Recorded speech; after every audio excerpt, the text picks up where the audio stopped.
Bem-vinda, bem-vindo ao BTC Journal, seu programa de notícias de negócios comentadas e analisadas pela equipe da BTC. Meu nome é Gustavo Habib, eu sou instrutor de negociação e comunicação e no episódio de hoje é dia 7 de abril de 2022, falaremos sobre Petrobras, parceria entre GM e Honda para veículos elétricos e John Deere também investindo na eletrificação de veículos fora de estrada. Vamos falar sobre alimentos, Starbucks e recall na Ferrero. E também bastante coisa sobre modelos de negócio. A gente vai falar sobre Dolado, Green Table, né, duas startups, empresas jovens aí querendo captar o seu público. Falaremos sobre a Renner, já um pouquinho mais velha, mas fazendo uma aquisição interessante. PicPay e Cashme para fechar o episódio falando sobre fintechs.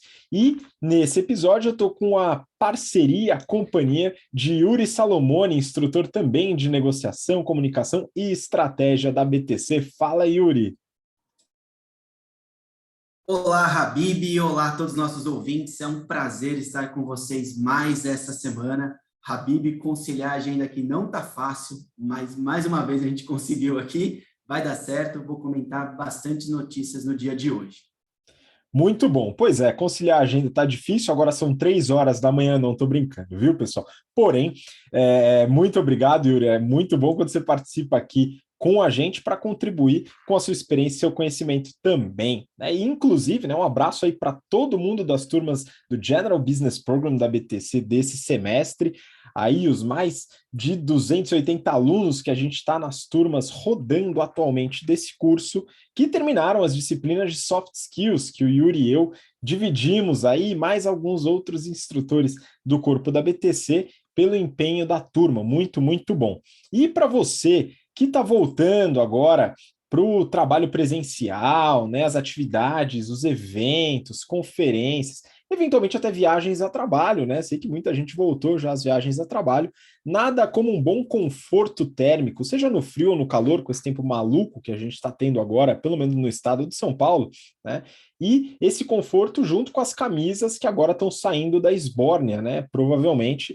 E para isso, a Insider Store, parceira aqui da BTC, oferece as undershirts, que são os produtos para você utilizar por baixo das suas camisas ou eventualmente camisetas e que têm um conforto térmico, seguram o suor, ajudam bastante no conforto para o uso no dia a dia, beleza? Eu gosto bastante desse produto, o Yuri certamente usa também debaixo das camisas sociais que ele veste, né, no dia a dia do trabalho, e para você pode ser uma experiência interessante, e claro, você que ouve a gente ou acompanha pelo YouTube, tem benefícios, né, 12% de desconto, e você pode aproveitar, porque por tempo limitado, esse cupom pode ser usado mais de uma vez, hein? Então aproveita, BTC12 e o link aqui na descrição do episódio.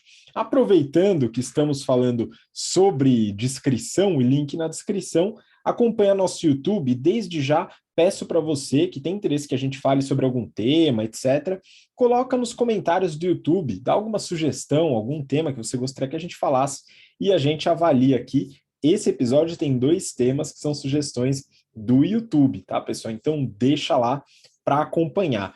Por último, né, para a sessão aqui de dicas e introdução, os nossos cursos estão com inscrições abertas para as turmas do segundo semestre de 2022.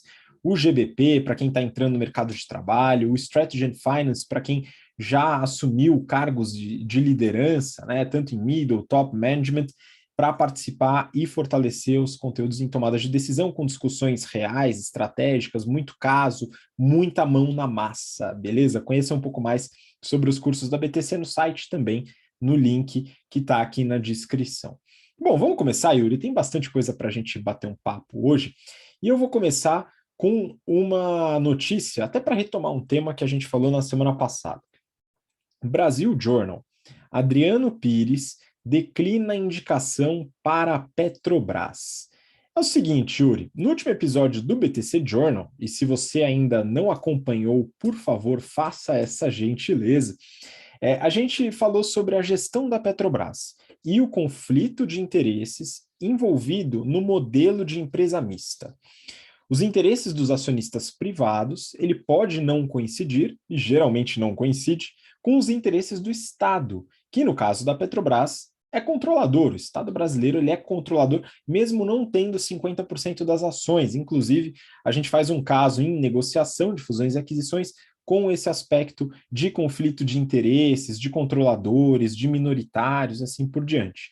Aí no episódio a gente fala sobre os problemas inerentes a esse conflito de interesse, e o Renato lá no episódio até comenta sobre o fato de unir o pior de uma empresa pública com o pior de uma empresa privada. Vale a pena você conferir se você ainda não acompanhou.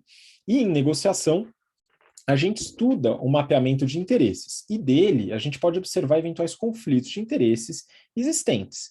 No caso específico da Petrobras, falando ainda do episódio passado, tem uma lei para garantir que não há conflito de interesse, que é a lei das estatais, a Lei 13.303 de 2016. Mas a notícia em questão, ela fala da desistência do Adriano Pires, um executivo experiente que foi convidado para assumir a presidência da Petrobras. Ciente do conflito de interesses, ele declinou o convite. E a Petrobras segue sem o novo CEO. Na verdade, está com o atual general Silvio Luna, que segue lá firme e talvez não tão forte. O que configurou o conflito de interesses, tá, pessoal? O fato de que o Adriano tem uma consultoria que, além de prestar serviços para a Petrobras, faz investimentos em outras empresas do setor e também presta serviço, direto ou indiretamente, para concorrentes. Uma reportagem do Valor fala sobre a consultoria de Pires para a ABEGAS, Associação Brasileira de Empresas Distribuidoras de Gás Canalizado. A associação ela tem empresas que têm até processos contra a Petrobras. Uma outra reportagem do Brasil de Fato noticia que ele atuou num processo contra a Petrobras iniciado por empresas que são parte da ABICOM, que é a Associação Brasileira de Importadores de Combustível, que também fazem pressão para a Petrobras utilizar o PPI, o preço de paridade de importação, ou seja, de acordo o preço do petróleo de acordo com o mercado internacional, que é uma discussão já bastante latente hoje em dia na política e economia no Brasil. A questão é, o conflito de interesses, ele não se configura na ação conflituosa ou equivocada, mas na possibilidade dela. E nesse caso, o Adriano Pires ele foi muito correto em atestar que ele estava sob conflito de interesses. Então, dizer que há conflito de interesses não é uma acusação, pois pode ser que nada de errado de fato aconteça. Não é porque existe o conflito de interesses que uma ação equivocada, um crime, eventualmente, aconteça. Mas ele se configura no histórico e no mapeamento de interesses, o que aumenta a probabilidade de decisões que não cumpram com o interesse de uma das partes. Então é muito importante fazer essa análise. O conflito, ele existe, ele se configura, no caso do Adriano Pires, em relação a assumir a presidência da Petrobras. Ele estava até finalizando o contrato com a consultoria, mas disse na carta lá na reportagem que não haveria tempo hábil. Uma outra pessoa que recusou o cargo também foi o Rodolfo Landim, atual presidente do Flamengo. No caso, a justificativa não foi conflito de interesses, mas a dedicação ao clube. O que isso quer dizer? Que a vaga está aberta. Então, se você tem interesse, atualiza seu LinkedIn, manda o currículo para a Petrobras e aproveita essa boa oportunidade de carreira, viu, pessoal? Muito bom. Bom, vamos seguir aqui para a próxima notícia, viu, Yuri? A próxima notícia eu peguei do Valor Econômico. E aqui a gente está falando sobre indústrias. Petrobras é uma indústria, o setor de óleo e gás. E agora eu vou falar sobre o setor automotivo. GM e Honda anunciam um acordo para produzir carros elétricos mais acessíveis. Yuri, essa me parece uma parceria diferente. GM e Honda, né? Grandes concorrentes, empresas, uma americana, a outra japonesa, e que competem no mercado bem grande. Só que agora estão nessa parceria. Do que se trata essa parceria, hein? Vamos lá, Habib. Aqui, a Honda e a GM anunciou na última terça-feira, 5 de abril, os planos que expandem a parceria e via comunicado em Tóquio e Detroit, as cidades sedes dessas empresas, que trabalham em conjunto para viabilizar a produção e, a partir de 2027, milhões de unidades serão lançadas na família dos veículos elétricos. Bacana. O acordo prevê a uniformização dos componentes e os processos para estabelecimento de um padrão internacional de qualidade, além da maior produtividade e otimização de custos. O que eles disseram com isso daqui, Habib? Basicamente, cada empresa está indo por um caminho no desenvolvimento de novos componentes. Esses componentes, se no futuro não forem padrões, eles vão perder a chance de terem a famosa economia de escala entre as montadoras. Essa parceria entre GM e Honda ajuda neste modelo de ganhar economia de escala no futuro. Legal.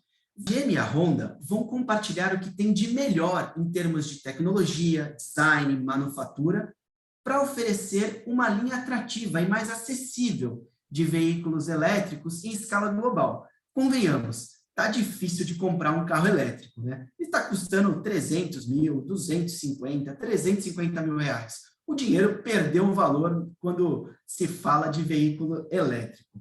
Bom, os veículos desenvolvidos pela GM e pela Honda vão atuar na América do Norte, na América do Sul, China. Isso foi dito pela Mary Barra, presidente mundial da GM. Com a pressão ESG, até por parte dos clientes, né, que querem adquirir produtos que respeitem o meio ambiente e afins, esse é um passo fundamental para cumprimento do compromisso de alcançar a neutralidade em carbono dos produtos e das operações, ou seja, nas indústrias que desenvolvem e constroem esses carros. Isso se dará até 2040, é isso que anunciou aqui a Honda. Bom, com esse mesmo plano, até 2040, 2050, a gente está falando de 2 décadas. É muito tempo para a neutralidade do carbono. Durante 2 décadas, ainda teremos grandes emissões de carbono. É um perigo para o mundo. Bom, isso exige redução de custos dos veículos elétricos para tornarem acessíveis, maior número de consumidores. Isso foi dito aqui pelo presidente mundial da Honda, o Toshihiro Mibe. Bom, essa parceria, para finalizar, entre a Honda e a GM, vem se estreitando em um movimento interessante de se observar, incluindo recente parceria de desenvolvimento de veículos autônomos e elétricos, que em 2013 as duas empresas iniciaram o desenvolvimento desses sistemas de células de combustíveis de última geração e de solução para armazenamento de hidrogênio. E aqui eu queria fazer o meu comentário sobre essa notícia, Habib. Ninguém está falando sobre o descarte dessas baterias. Elas têm uma vida útil entre 7 e 12 anos, pelo próprio fornecedor. Vamos trocar essas baterias, algumas delas com material radioativo, aonde descartaremos este movimento. Então, eu elimino a emissão de carbono, mas crio algo que eu não tenho onde descartar. Este é o grande entrave das empresas ao desenvolverem esses veículos elétricos e posteriormente autônomos. Esses componentes são muito críticos para o meio ambiente. Então, temos que tomar cuidado, inclusive, na logística reversa, né? Pois é, Yuri, esse é um grande desafio. Tá todo mundo bastante animado com a eletrificação das frotas, dos veículos de passeio, mas essa é uma ponderação que você faz que é realmente importante. O descarte das baterias, dado que elas vão ser usadas e em algum lugar elas vão ficar depois que o carro for vendido ou descartado eventualmente, e a bateria eventualmente trocada, se o carro durar mais tempo, é realmente um problema.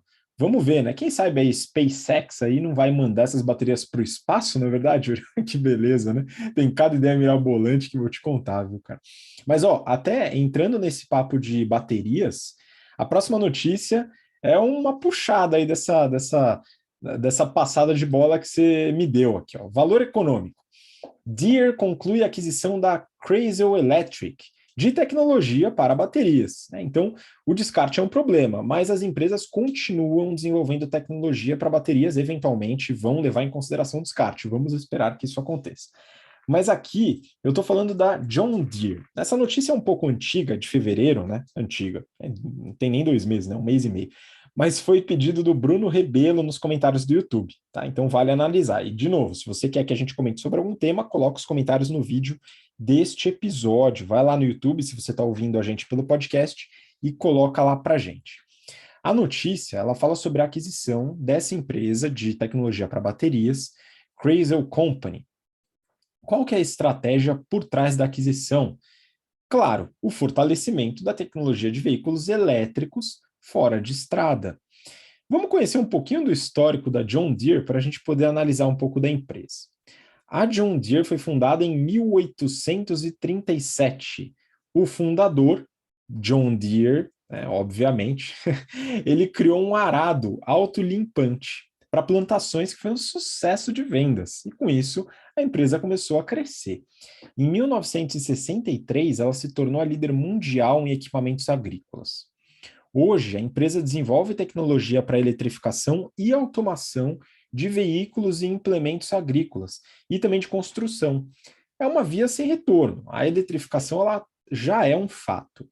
Como são máquinas muito potentes, precisam de muito torque, o desafio é diferente do mercado de veículos de passeio que o Yuri estava falando agora, no caso da GM e da Honda. Por isso, o investimento nas tecnologias de baterias é fundamental, mais ainda. Afinal, se um trator elétrico funcionar por 15 minutos e tiver que ser carregado novamente, a definição de funcionar deve ser meio revista, tá, pessoal? Então, é um ponto muito sensível, porque precisa de muita energia armazenada para que um equipamento dessa potência possa funcionar adequadamente. Vamos dar uma olhada nos financials, só para a gente contextualizar a empresa como um todo. A empresa ela é listada como Deere & Company, é a DE, dentro da New York Stock Exchange. E ela já está na bolsa há um bom tempo. Temos registro aqui de 1972 dela sendo negociada. A receita líquida, em 2021, o ano fiscal ele fechou em novembro, mentira, outubro. Né? Ele vai de novembro a outubro de cada ano, e o ano fiscal fechou em outubro, com uma receita de 39,7 bi de dólares. É considerável. Vamos entender um pouco as categorias de atuação e como elas se representam na receita. A agricultura de precisão, que trabalha com tratores, implementos agrícolas de alta escala, quase 37%. A agricultura de pequeno porte, os equipamentos voltados para a agricultura familiar, sítios, pequenas fazendas, 20%. A parte de construção, que conta com escavadeiras, retroescavadeiras, motoniveladoras, um pouco mais de 10%. E depois a gente tem o restante, estradas, produtos financeiros, a parte de silvicultura, que é o cultivo de florestas, tem até uma divisão, viu, Yuri, que eles chamam de turf, que cuida de gramados e campos de golfe. Muito bom, né? Então, carrinhos de golfe da John Deere também tem. Isso daqui tudo é o restante da receita para finalizar nesses quase 40 bi. Eles têm uma margem bruta de 26,7%, teve um aumento de 2,4 pontos percentuais em relação ao mesmo período do ano anterior, que é uma margem respeitável, considerando uma indústria de peso. O lucro líquido foi de quase 6 bi, que dá uma margem de 15%, que é uma margem também muito boa para esse tipo de indústria. Tudo muito bem, só tem um pequeno porém, que é a alavancagem. A John Deere é uma empresa bastante alavancada. Eles têm hoje uma dívida líquida de 40 bi, tá? Quase um pouquinho mais do que a receita até do ano. Né? Mas se comparar com o EBITDA, né? Então a alavancagem da empresa, que é a relação entre a dívida líquida e o EBITDA, é de 4,4 vezes, mais ou menos. E isso é uma alavancagem alta, mas ela já foi muito mais alta, já foi mais de 7. Então, a empresa tem reduzido sua alavancagem, o que é um bom sinal, mas ainda está bastante alavancada. Isso é esperado de uma indústria pesada. A alavancagem é algo recorrente nesse tipo de indústria. Passou um pouquinho do ponto? Talvez tenha passado um pouquinho do ponto, mas está no caminho de reduzir, o que é muito bom. E é uma empresa geradora de caixa, o que ainda fortalece a posição de que essa alavancagem vai ser reduzida.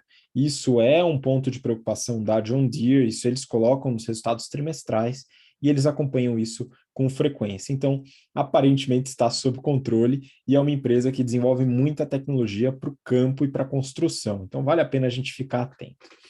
Vamos seguir, Yuri, para o próximo bloco aqui, falando sobre alimentos. Então, hoje tem bastante indústria, né? Eu gosto bastante. Valor econômico. Na volta a Starbucks, Schultz suspende recompra de ações. Conta um pouquinho dessa treta na volta aí do ilustre Howard Schultz à presidência do Starbucks. Vamos lá.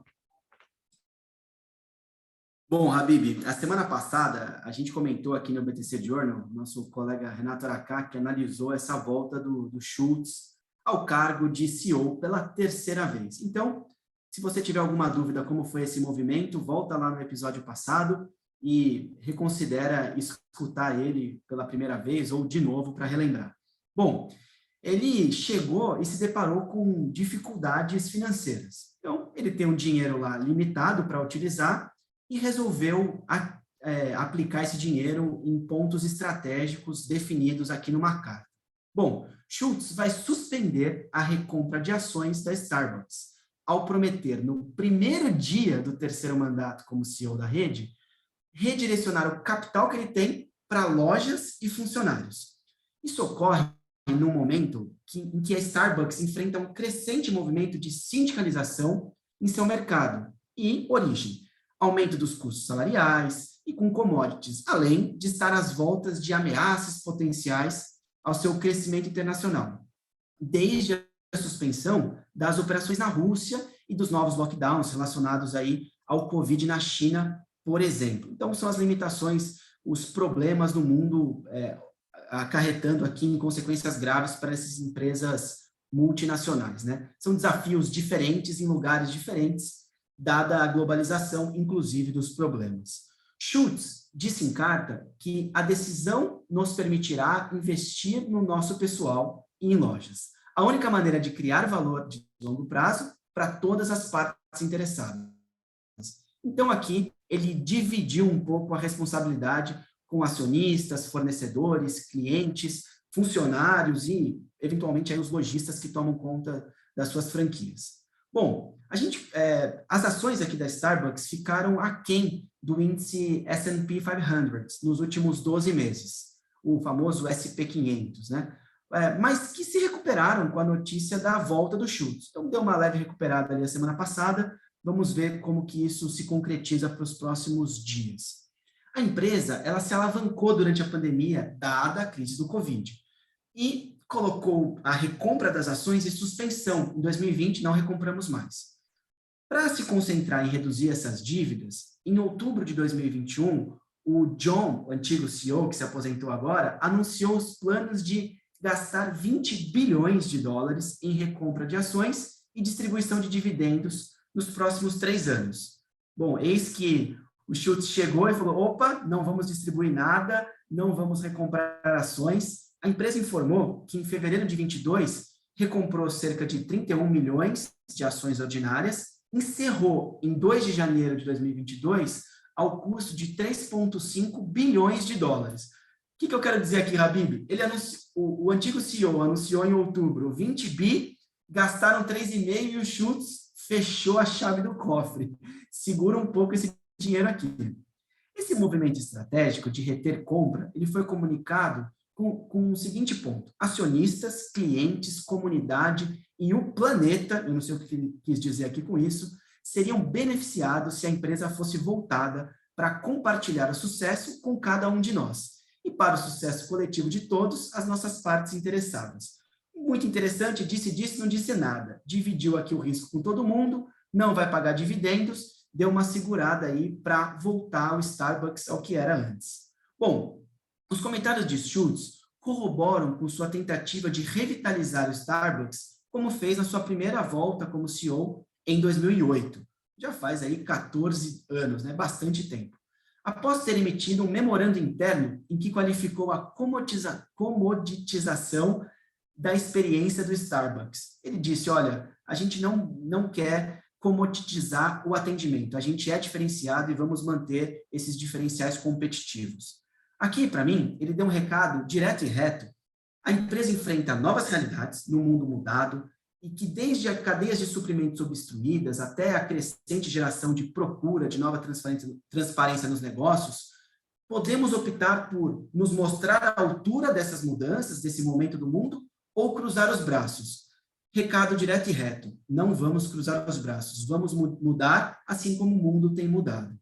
Parte dos investidores, encabeçados pela Trillium Management, uma empresa focada em ESG, ela detém 1,2 bilhões de dólares em ações, comentou como acionistas que acreditam ir à mesa de negociação com os trabalhadores e quem está entrando com esses processos contra o Starbucks, levando uma queda de rotatividade da mão de obra, ou seja, quer reduzir o turnover, quer reduzir os custos, com os seus fornecedores e levando uma maior inovação e sucesso a longo prazo e não a curto prazo. Isso que faz um bom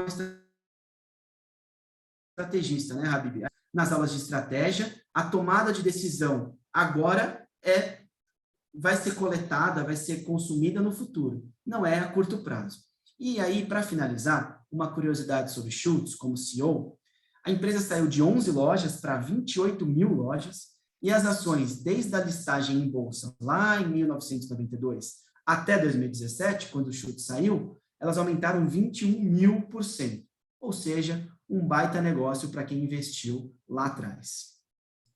Muito bom. Para que Bitcoin quando você tem Starbucks, na verdade? Muito bom. Mas realmente, Howard Schultz é um caso interessantíssimo. A gente fala sobre o crescimento da Starbucks e também os aspectos de competição, como ela sofreu com a entrada do McCafé, dentre outros aspectos. A história do Starbucks é recheada de conteúdo interessante sobre estratégia e marketing. É muito legal. Por isso que a gente coloca também como caso nas aulas.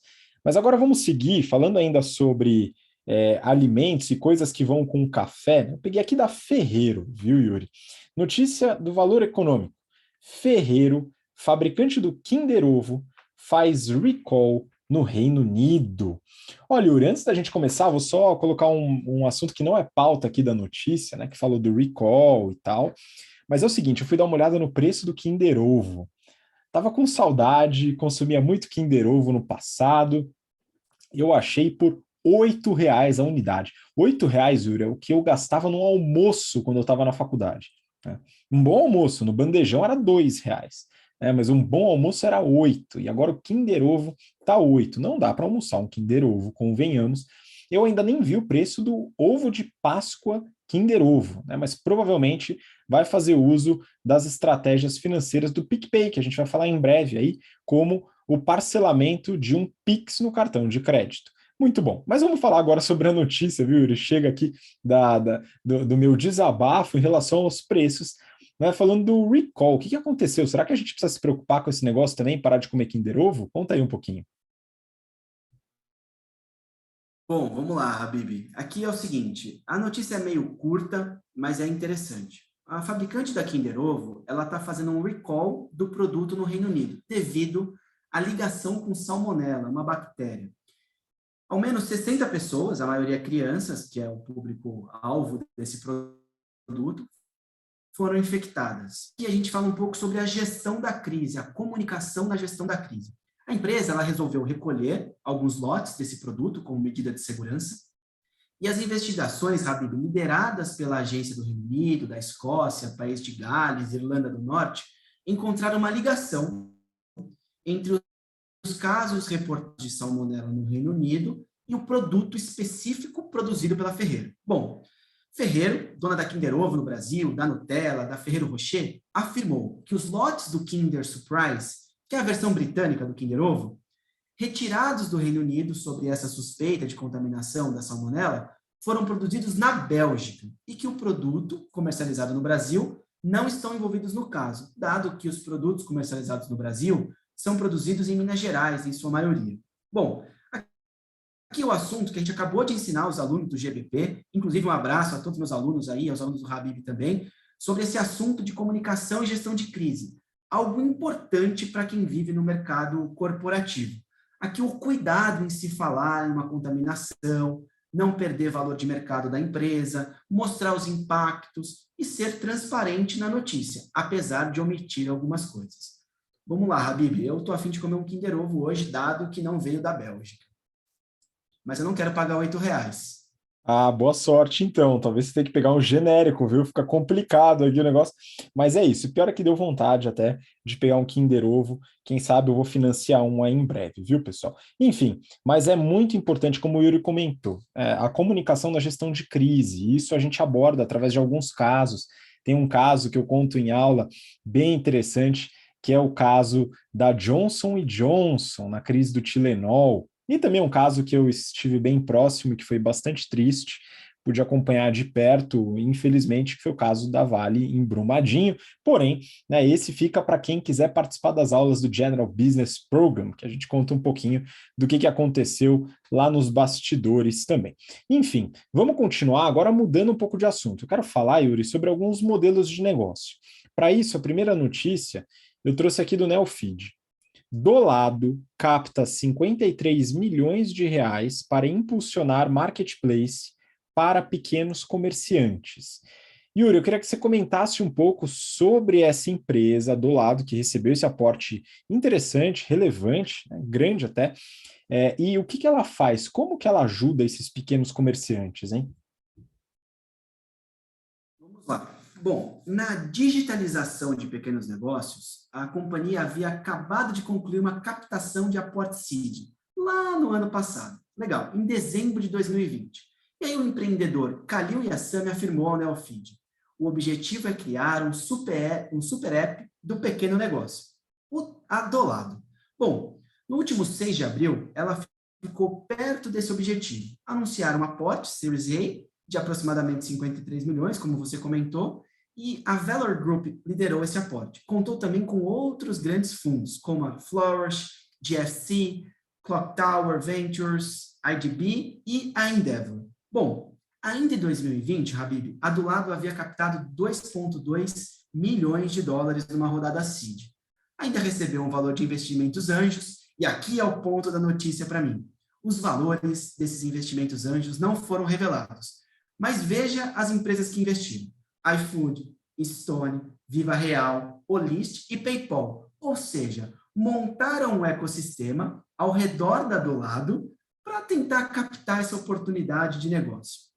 A ideia era ir além de apenas fornecer uma plataforma virtual para exposição e vendas de produtos. Para isso, o empreendedor aqui fez um trabalho corpo a corpo com os comerciantes para ensiná-los a tirar fotos dos produtos e a comercializá-los via redes sociais e aplicativos. Havia uma distância muito grande entre comerciantes e quem queria digitalizar o seu negócio, os que de fato conseguiam fazer isso bem. Os comerciantes queriam sobreviver na pandemia, principalmente ao período turbulento, e já os empreendedores queriam coletar dados para emitir, para lançar novos produtos e conseguir ganhar mais share de mercado. Bom, com uma base de 5 mil lojistas cadastrados em sua plataforma, a do lado coletou dados de hábitos de consumo, volumes de venda, perfil, mesorregiões de atendimento de clientes e as oportunidades de problemas com operação. Identificaram que a maior dor estava no abastecimento do estoque. Fora o fato de, na correria, comprar sempre os mesmos produtos, às vezes não ter tempo de pesquisar boas oportunidades e afins. Bom, dada a oportunidade, criaram um marketplace de abastecimento de estoque, que conecta o lojista ao fornecedor. Em São Paulo e no Rio de Janeiro, essa entrega hoje acontece em tempo médio de 3 dias. O objetivo é atingir 24 horas, ou seja, reduzir aí em 2 dias o tempo médio. Com essa plataforma de marketplace, a companhia quadriplicou a base de comerciantes, ou seja, saiu de 5 para 20 mil clientes cadastrados. E a meta é chegar até o final de 2022 a 100 mil. É bastante cliente. O foco do mercado dos lojistas é os que faturam até 70 mil reais. Segura essa informação. Essa ingestão de capital, ela tem 3 focos. Primeiro, contratação de mais profissionais. Segundo, investimento em práticas de relacionamento com clientes. E terceiro, desenvolvimento de novos produtos. Para finalizar, e para que nossos ouvintes possam refletir sobre esse assunto, a do lado cresce apostando no modelo que tem ganhado espaço no exterior, que é o social commerce. Um exemplo disso é a startup indiana Meesho, e é vista como referência no mercado, já captou 1,1 bilhão de dólares junto aos investidores como SoftBank e Sequoia. Basicamente uma cópia dessa Meesho. A gente, inclusive, vai falar dela nos próximos episódios do BTC Journey. Bom, com essa nova frente de negócio, a do lado posiciona sua operação numa lacuna de mercado deixada por Mercado Livre e AliExpress, que lideram o mercado hoje. dado que eles estão focados exclusivamente no B2B, empresas que não têm, por exemplo, score de crédito no mercado, dada a informalidade. Volta lá na informação que eu pedi para segurar. Empresas que faturam até 70 mil, não tem formalidade, tem sonegação de imposto, dificuldade de crédito, dificuldade de alavancagem, ou seja, a Dolado entra numa lacuna de mercado e ajuda esses empreendedores a se profissionalizarem, a pagarem os impostos, a registrar suas contas e otimizar os custos de compra e entrega dos seus produtos. Então, aqui vale bastante acompanhar esse movimento da Dolado, 53 milhões de reais dá para fazer bastante projetos aí e cobrir todas as oportunidades mapeadas por esses empreendedores. Gostei desse negócio, viu, Habib? Eu gosto das pessoas que respeitam as regras do país, pagam os impostos e ajudam as pessoas de menos poder de tomada de decisão e de compra a melhorarem os seus business.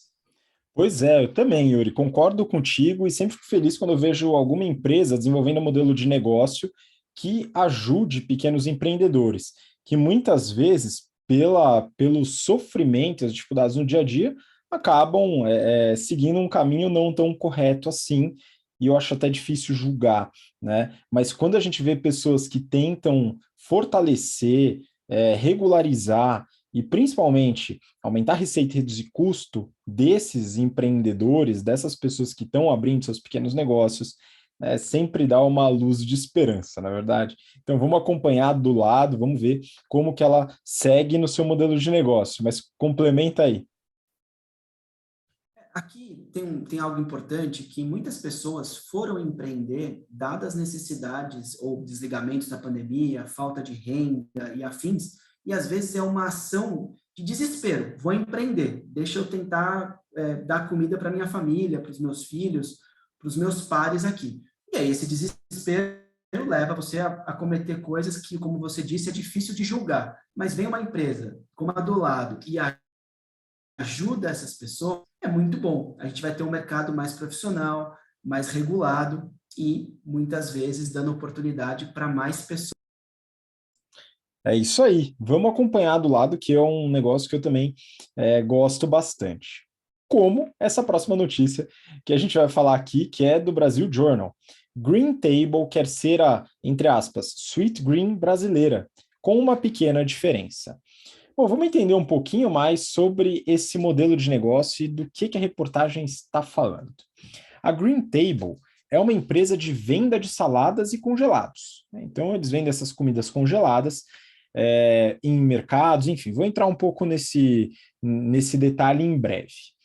Mas eu me recuso a chamar de startup igual a reportagem do Brasil Journal. Isso é um absurdo. A empresa ela tem 2 restaurantes físicos, tem as dark kitchens, que são cozinhas sem restaurante para dar suporte a delivery, para atender, e eles fazem a comida. Né? É uma empresa, não tem nada super disruptivo, tecnológico, infinitamente escalável.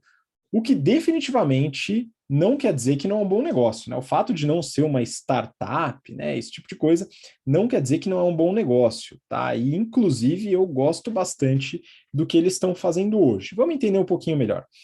A reportagem diz, né, que a empresa fez um run rate médio de 10 milhões nos últimos 3 meses. O que quer dizer? Traduzindo aqui, né? Basicamente, é como se nos últimos 3 meses ela tivesse tido um resultado anual de 10 milhões, ou seja, que ela faturou aí, em média, uns 800 mil reais por mês. A expectativa é que em 2022 o faturamento seja de 15 milhões, está fechando o ano. 40% das vendas vem de lojas físicas. O restante é dividido em e-commerce, eles têm lá a plataforma para poder fazer o pedido e tal, os parceiros de delivery, basicamente iFood e Rappi, e supermercados, ou seja, eles vendem os produtos congelados também em prateleiras, né, no caso nas geladeiras e freezers dos supermercados. Eles dizem, no entanto, que querem focar no e-commerce. E aí, na minha visão, eles hoje estão no caminho correto, querendo caminhar para o caminho errado. Tá? Vamos entender um pouquinho. A diversificação ela foi e é muito importante para o fortalecimento de marca E o próprio fundador da empresa comenta isso, né? Fala que as lojas físicas elas são uma vitrine para o público, e são de fato, e isso é muito importante, tá? E manter e expandir isso também é importante. Né? Então, isso foi fundamental para o fortalecimento da marca e também para a receita. E é o caminho de boa parte das empresas que dão certo no segmento. Quando a empresa começa a entrar numa estratégia de crescimento acelerado, focando no digital, muitas vezes dá problema, como a gente vai ver daqui a pouquinho. A ideia de que o e-commerce e o digital têm margem mais alta, ela é falsa, beleza? É falsa. Isso não necessariamente acontece. Não é porque é falsa que não acontece nunca, tá? Mas não necessariamente acontece. Pode acontecer. Em muitos casos, o e-commerce tem margem mais baixa do que o físico. Magalu, Americanas, Via, Netshoes, são vários exemplos que a gente pode mostrar que as operações físicas são mais lucrativas do que as operações do e-commerce. Por que isso acontece? Porque o e-commerce depende de um investimento muito alto em marketing, em pessoas, em custos administrativos, em tecnologia, que a operação física não depende, apesar de ter os custos da produção. Agora, o fundador também fala sobre a margem do delivery. Então, qual que é a ideia deles? Fortalecer o e-commerce e o delivery próprio. E isso eu acho muito legal, tá? Por quê? Porque os parceiros que eles usam, iFood, Rappi, eles têm comissões muito altas, às vezes até pedem exclusividade, né? Então esse é um problema até que está surgindo aí no caso dessas plataformas. E tem um outro ponto, você perde o controle dos dados, beleza? Por isso que a iFood e Rappi acabam recebendo muitos investimentos, eles têm o controle dos dados desses pedidos dos clientes. Quando você internaliza isso, você usa os dados para realizar campanhas, né, fazer direcionamento de comunicação, de conteúdo e assim por diante. Por isso, o investimento vem muito a calhar. E eu acho essa estratégia bastante acertada de fortalecer o e-commerce próprio e um delivery próprio, apesar dos seus custos inerentes, tá? Eventualmente, pode desenvolver um plano de assinatura, que é uma tentativa de gerar recorrência e previsibilidade de receita, campanhas de marketing para uso do delivery próprio e a estratégia de cupons também são interessantes para trazer um público cativo para o seu próprio delivery. Agora vamos dar uma olhada no par da empresa lá nos Estados Unidos, que é inclusive o título da reportagem, né? A Sweetgreen. A Sweetgreen ela fez o IPO no ano passado, a gente já comentou sobre a empresa, e a reportagem fala que a empresa cresceu com lojas físicas, o que é verdade. Mas nos últimos anos ela mudou a estratégia focado na digitalização. O que aconteceu? Vamos ver, tá? A empresa ela teve em 2021 a Sweetgreen, tá? Não a Green Table. A Sweetgreen teve uma receita de 340 milhões de dólares em 2021, um aumento de 55% em relação a 2020. Legal. Se a gente fizer a quebra da receita por canais, né, a gente tem aqui que os canais digitais próprios são hoje 46% da receita, ou seja, ela saiu do modelo físico e focou no digital, como eles tinham falado. O físico, o in-store que eles falam, que são as lojas da Sweetgreen e tal, 32,6%, ainda é relevante. E o marketplace, 21,3%. Aqui a distribuição dos alimentos em outras lojas. De margem bruta, eles têm 11,9%, tá? Essa é a margem bruta no fechamento de 2021.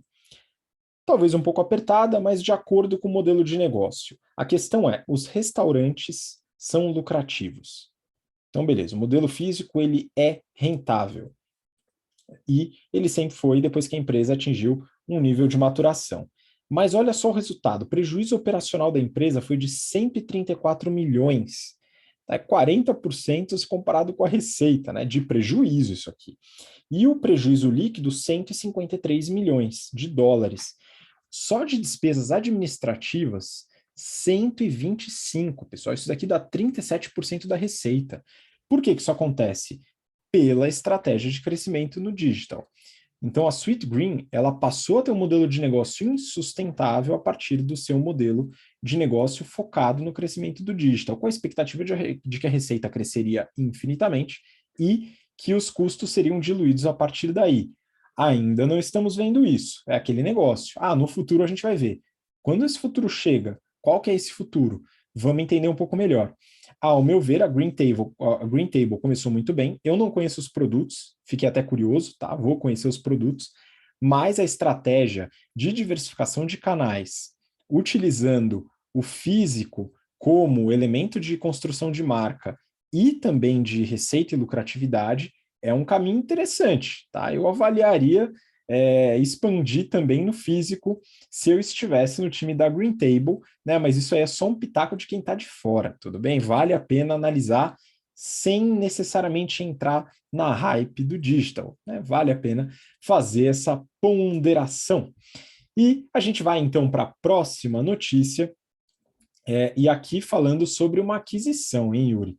Brasil Journal. Renner compra startup para controlar a última milha. E aí, bom, a gente falou agora de dois modelos de negócio de empresas que estão se desenvolvendo, empresas recentes, e agora um modelo de negócio para uma empresa que já é bem estabelecida. O que está rolando aqui?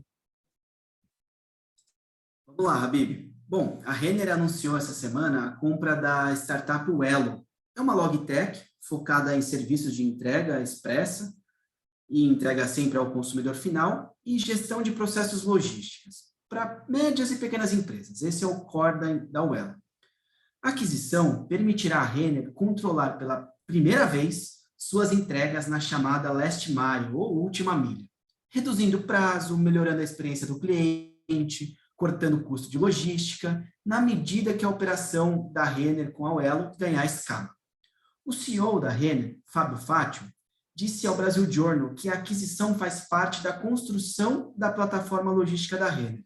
Essa frase é interessante, Habib, porque quando você desenvolve o endoempreendedorismo, quando você empreende dentro de uma empresa, ou você desenvolve próprio, ou você compra alguém e integra esse alguém ao seu negócio. A Magazine Luiza comprou algumas empresas aí nos últimos meses, a gente comentou de várias aquisições dela, também buscando isso. O problema é integrar agora. Aqui, a Renner foi um pouco mais cautelosa, só comprou a Uelo e vai fazer essa operação. A Uelo é uma empresa que eu admiro bastante, já conto por quê. Segundo o CEO Fábio, a empresa pretende fazer investimentos na plataforma da Uelo, de forma que ela passe a atender também as entregas de longa distância. Não é o core business da Uelo ainda. Depois desses investimentos, a logística das entregas do e-commerce ela poderá ser feita junto com o abastecimento de loja. Ou seja, eu otimizo a vacância do caminhão, por exemplo, a baixa ocupação de um caminhão que sai do centro de distribuição e leva até alguma loja longe desse centro de distribuição. Eu coloco ali o produto para ser entregue no last mile também. Isso gera, claro, economia de escala. Bom, a Uelo em São Paulo, Rio de Janeiro e Minas Gerais, em um plano de expansão que agora será financiado pela Renner. Ela vende o seu software as a service para clientes como a própria Renner, a Enjoei e a Polishop. Então, a Renner já testou o negócio, viu que é bom, gostou e fez essa proposta de compra que deu certo. A solução da Uelo planeja a rota do motorista, monitora a entrega da mercadoria, ou seja, no seu app, você sabe a geolocalização do motorista, quanto tempo ele vai demorar para chegar na sua casa. Solução, por exemplo, que o Mercado Livre não entrega, solução que a AliExpress, eu não sei aonde está a minha mercadoria, eu sei que ela vai chegar num período de tempo, num intervalo ali de um dia, ou uma tarde, ou uma manhã. A Uelo já te dá a hora que o produto vai ser entregue. Isso é bastante interessante, principalmente para quem não está em casa o tempo todo para receber as suas encomendas. Bom, a startup ela foi fundada em 2017 por Fernando Sartori. Fernando, um abraço para você. Conheço o Fernando pessoalmente. Ele fundou a empresa em 2017, ao sair da Mobile, onde a gente trabalhava juntos. Ele era lá o diretor de transporte e logística. E vendo essa oportunidade, lacuna de negócio, saiu para fundar o Elo, junto com o Thiago Risso. Parabéns também, Thiago Risso, do da Mobile. Eu fico muito feliz de ver o resultado de pessoas empreenderem, dando certo, essa profissionalização que a gente falou lá atrás, com a do lado, né, Habib? Aqui são pessoas que tiveram essa profissionalização no mercado e conseguiram seus objetivos. Tomara que essa aquisição ocorra de maneira tranquila, que a Uelo cresça com esses investimentos da Renner, porque os concorrentes da Renner, Riachuelo, C&A e afins, podem ficar para trás, porque ainda não tem essa solução de logística. Pois é, muito bom. Parabéns ao pessoal da Uelo, né? Bem interessante agora a Renner para dar aquele gás aí no desenvolvimento da empresa nessa parte de last mile que é muitas vezes subestimada, mas é talvez uma das partes mais complexas aí na cadeia logística. Muito interessante. Vamos seguir. Próxima notícia, agora começando a falar, né? Começando, a gente vai ter duas notícias aqui para finalizar, falando sobre fintechs. Neofeed. PicPay consolida a estratégia de diversificação e acelera negócios.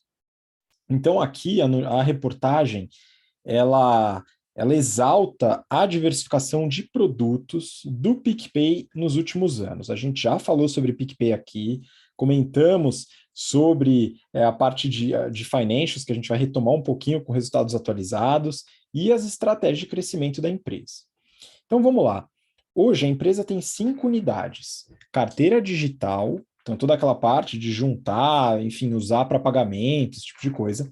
Marketplace financeiro, então utiliza com produtos de crédito, produtos financeiros também, CDBs, aqueles CDBs malucos lá, o pessoal também fazia. PicPay Store, então eles possibilitam a compra de produtos através do próprio aplicativo. Serviços financeiros para PJ, pessoa jurídica, e a parte de social, feed, chat, etc. Muito na linha de ser um super app, como o WeChat lá na China, por exemplo.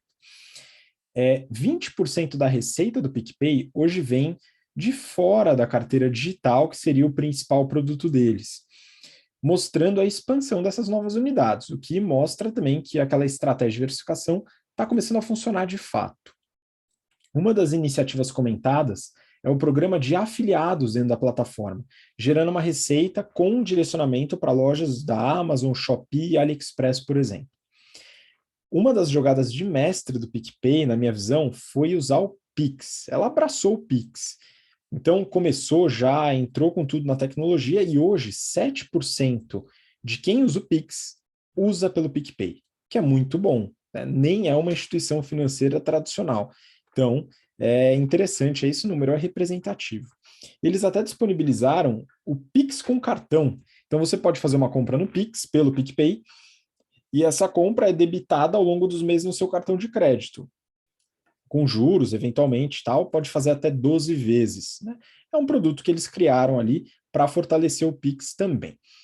Onde que está o problema? Né? Porque até agora tudo são flores, diversificação de produtos, super aplicativo. Enfim, eu vou contar até de uns aspectos operacionais, alguns números que são praticamente inacreditáveis. Mas tem problema, os financials, como talvez você já esperasse. Por isso que os executivos estão falando que agora o foco é o crescimento com rentabilidade. Tá? Eu acho interessante quando o pessoal fala sobre crescer com rentabilidade, porque é lindo, né? Maravilhoso. Né? Qual que é o sonho do sonho? Crescer com rentabilidade. Só que, em geral, pessoal, a gente tem que fazer uma escolha, beleza? Crescer ou rentabilizar. Mas vamos ver se eles vão conseguir essa proeza. A questão é que muita gente está preocupada com a possível insustentabilidade do modelo de negócio. A gente vai entender um pouquinho. Mas olha só como impressiona, né? Como o PicPay impressiona. Usuários registrados na plataforma já são mais de 63 milhões, é muita gente. De usuários ativos, 40 milhões. E usuários transacionais que utilizam os aspectos de transação da plataforma, 28 milhões de pessoas, galera, é muita gente. Esse número aumentou muito, só de registrados aumentou 62% em relação a 2020. O social, a parte de social, certamente contribui com a fidelização do cliente na plataforma. Então, essa diversificação também serve para aumentar essa base, que é parte do sucesso do PicPay como uma empresa que recebeu altíssimos investimentos e cresceu bastante. E aí chega a passada de pano para o prejuízo, que é o quê? O crescimento da receita é maior do que o crescimento dos custos e o crescimento do prejuízo. Então, é isso que eles colocam no relatório administrativo que eles são obrigados a divulgar como instituição de pagamento, eles têm que prestar contas ali para o Banco Central e tem um relatório financeiro auditado e nele tem o relatório da administração, que coloca isso como sendo a justificativa para os resultados que são tristes, viu, pessoal? Qual que é a justificativa? Enquanto a receita, eles colocam, né? Enquanto a receita cresceu 194% sobre 2020, os custos só cresceram 155% e o prejuízo só cresceu 136%. Esse argumento ele pode até funcionar para mostrar que o dinheiro que está sendo injetado não está sendo tão mal usado, mas, de forma alguma, isso é caminho para sustentabilidade ou rentabilidade. Então, não dá para falar que, como o prejuízo está crescendo menos que a receita, isso quer dizer que a empresa vai se tornar rentável. Não, ela não vai. A empresa só vai se tornar rentável quando o prejuízo começar a cair. Beleza? Ele pode ter prejuízo, mas a ideia é que o prejuízo comece a cair. E aí sim, a gente pode começar a falar sobre perenidade no modelo de negócio. Até lá, a PicPay é uma startup e um modelo de negócios em teste. Vamos acompanhar um pouco dos resultados financeiros, tá? A empresa teve de resultado de intermediação financeira, que é a diferença entre a receita daquilo que ela oferece de produtos de crédito e o custo, né, do que ela tem de captação de recurso para esses produtos de crédito, né, o tal do spread. Esse resultado é de 474 milhões, foi em 2021. A receita de serviços foi de 365 milhões. Então, somando as duas aqui, isso a gente não costuma fazer, tá, pessoal? Mas só para vocês terem uma ideia, dá cerca de 840 milhões aí de receita, contando o resultado de intermediação financeira, não a receita, e a receita de serviços, tá? Mas que só para facilitar um pouco o racional. Despesas operacionais foram de 1.250 e o prejuízo líquido foi de mais de 1.100. Ou seja, é uma empresa que tem um prejuízo homérico, mas pior que o prejuízo foi a geração de caixa, na verdade, a queima de caixa operacional, que foi de mais de 2,3 bi de reais. É uma queima de caixa impressionante. Tem dinheiro para gastar? Tem. Recebeu muito aporte e pode focar numa estratégia de crescimento, mas não a ponto de falar que está crescendo com rentabilidade. A diminuição do crescimento, quer dizer, a diminuição não, o prejuízo está crescendo muito, mas ele está crescendo menos do que a receita cresce, não é justificativa para falar que a empresa está no caminho de rentabilidade. Não está ainda, né? Então, a PicPay, ao meu ver, acertou muito na diversificação de produtos. A parte de produto está muito bem acertada. Agora tem que dar um jeito de reduzir o crescimento desse prejuízo, tá? Para que o prejuízo comece a descer, né? E não crescer. Vamos acompanhar bem de perto o caso do PicPay. E agora vamos para a última notícia de uma empresa um pouquinho mais recente, né, mas também parte de uma grande estrutura. Neofeed, Cashme, a fintech da Cirela, dobra de tamanho e já mira 2 bilhões de reais. Ô Yuri, conta um pouquinho sobre essa iniciativa de fintech dentro do mercado de incorporação. Vamos lá, Habib. Bom, aqui o avanço da Cashme tem a ver com alguns fatores de crescimento. O chamado home equity, de onde vem 90% da receita da empresa. Bom, ela é uma empresa de crédito com garantia do grupo Cirela. Então, tem um pai rico aí por trás. E até o terceiro TRI de 2020, a empresa tinha uma carteira de crédito de 750 milhões de reais. Nesse trio, primeiro de 22, vai fechar em 1,25 bilhões de reais e até o final do ano mira os 2 bilhões. Bom, a companhia ela saiu de 94 para 350 colaboradores profissionais aí, e nas palavras do CEO Alexandre Rapaport, esse foi o maior investimento que fizeram. Gastaram pra caramba com esses treinamentos aí. Tomara que dê certo no final, porque contratar, aumentar custo, olha aí o exemplo da PicPay, né, que estava gastando sei lá quantos milhões para ser patrocinador do Big Brother. Cuidado, PicPay, porque o Big Brother está caro demais. Bom, aqui, atualmente, o crédito da Cashme, com garantia de imóvel, ele está num saldo de 13 bilhões de reais basicamente. Isso é o tamanho do mercado no Brasil. E de acordo com a BCIP, esse número pode crescer. O Rapaport ele falou que pode ser 10 vezes maior. Eu gosto quando as startups, as empresas começam a falar uns números superlativos. Não sei de onde ele tirou isso, mas beleza, deve ter aí o seu conhecimento para poder avaliar e expor essa informação aqui na reportagem. Bom, ele afirma que o potencial do mercado é imenso e que em 2021 o crédito imobiliário movimentou 205 bilhões de reais. Aí ele comparou com 2020 e falou que aumentou 67%, mas eu não coloco 2020 como base comparável para nada, o mundo estava do avesso, né? Bom, a estratégia da Cashme é fortalecer os consultores ligados às empresas. E aqui tem aquela discussão sobre agentes autônomos versus CLT, PJs e afins, que o iFood, a Rappi têm vivido isso diariamente. Bom, esses famosos pastinhas, que a Cashme, eles chamam de cash members, são os profissionais autônomos que colocam as suas pastas embaixo do braço e tentam vender esse crédito com garantia aí imobiliária e afins. Eles formam uma rede hoje de 1.500 profissionais, eles estão espalhados em cerca de 40% dos municípios do Brasil e principalmente nas grandes cidades. Essas pessoas têm um papel fundamental para explicar o produto aos clientes. Bom, a Cashme tem investido em automação.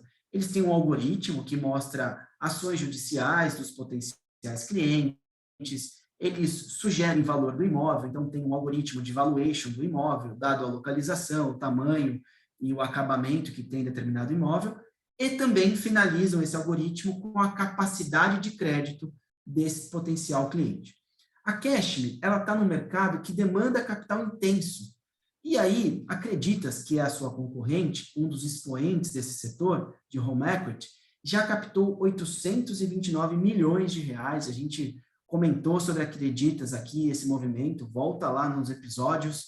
E hoje Acreditas, por exemplo, é avaliada em 4,8 bilhões de reais. Até o presente momento, a Cyrela vem injetando capital nessa operação, mas tem limites, né? Eles disseram ao Neofeed que aguardarão o apetite dos investidores voltar para que eles possam captar. Esse apetite, pessoal, foi fortemente impactado pelas altas dos juros, Selic, em um ano saiu de 2 para 12, a guerra da Ucrânia, a aversão ao risco dos clientes, enfim, dentre outros motivos. No home equity, os créditos com garantias, eles são oferecidos a uma média de IPCA mais 12%, 14%. Habib, se me der garantia de recebimento, IPCA mais 12%, eu invisto agora o meu rico dinheirinho, hein? Pois é, eu achei um belo investimento também. Agora, como dívida, fica meio complicado, né? Tá bem difícil de pegar esse crédito aqui. Bom, o prazo, ele roda entre 120 e 140 meses para pagamento, e o tomador, geralmente é um pequeno empresário que busca um crédito mais barato para investir em seus negócios ou trocar a dívida. E aí, quando eu li isso, trocar a dívida, eu fiquei desesperado. O pequeno empresário, como a gente comentou na startup do lado, ele tem dificuldade de gerir o seu caixa, tem dificuldade de pagar suas compras, e aí a Cashme aqui, numa oportunidade de mercado, praticamente hipotecando a casa do ser humano, que já está com dificuldades de pagar todas as suas responsabilidades ordinárias da empresa ou do seu dia a dia pessoal. Enfim, o que a Cashme fez é transformar boa parte dos recebíveis em certificados de recebíveis imobiliários, os famosos CRIs, que a gente comenta no BTC Money aqui todas as segundas-feiras. Tem lá o episódio explicando que é um CRI. Bom, ele vai vender isso no mercado. Como que funciona? A Cashme empresta o dinheiro, monta uma carteira de CRI, vai ao mercado, vende, e que é o chamado carteira sênior, e a companhia, a Cashme, fica com a... Vou dar um exemplo com números aqui para os nossos ouvintes entenderem. Uma carteira de CRI de 100 milhões levantadas pela Cashme, 80 milhões fica com a sênior, a remuneração de PCA mais 6,5%, e a subordinada fica com 20 milhões. E isso fica com a Cashme. Em caso de clientes inadimplentes, que é o grande problema dessa operação, a subordinada fica com prejuízo. Se o prejuízo for superior à carteira subordinada, nesse ponto, a carteira sênior tem perdas. Bom, atualmente, 700 milhões de reais da carteira são patrimônios da Cyrela, mas deverá reduzir esse montante agora em abril ou maio, ou seja, nas próximas semanas, quando devem ocorrer emissões que podem chegar a 300 milhões. Então, a Cyrela colocou o dinheiro, assumiu o risco e agora está tentando dividir esse risco com o mercado. Dos 750 milhões da operação, 700 são da Cyrela e vai dividir o risco com o mercado. Tomara que as pessoas que têm apetite para investimento regulem os seus investimentos e tenham atenção a essa operação, porque pode ter algo estranho nisso tudo aí, né, Habib? Pois é, Yuri. Agora eu fico realmente impressionado com o custo desses produtos de crédito com garantia de imóveis, viu? E não é só na Cashme, tá? Em bancos tradicionais também, com custos altíssimos. Mas, poxa, se tem a garantia do imóvel, não deveria ser mais barato? Pois é, a gente não está vendo tanto assim. É uma tristeza, né, Yuri? Então parece que hoje crédito é um negócio meio complicado, né? Pois é, eu pensei aqui em comprar apartamento, comprar o meu imóvel, mas com os valores atuais está praticamente impraticável. Vou deixar isso para os próximos anos, quando o crédito diminuir, o custo do crédito diminuir.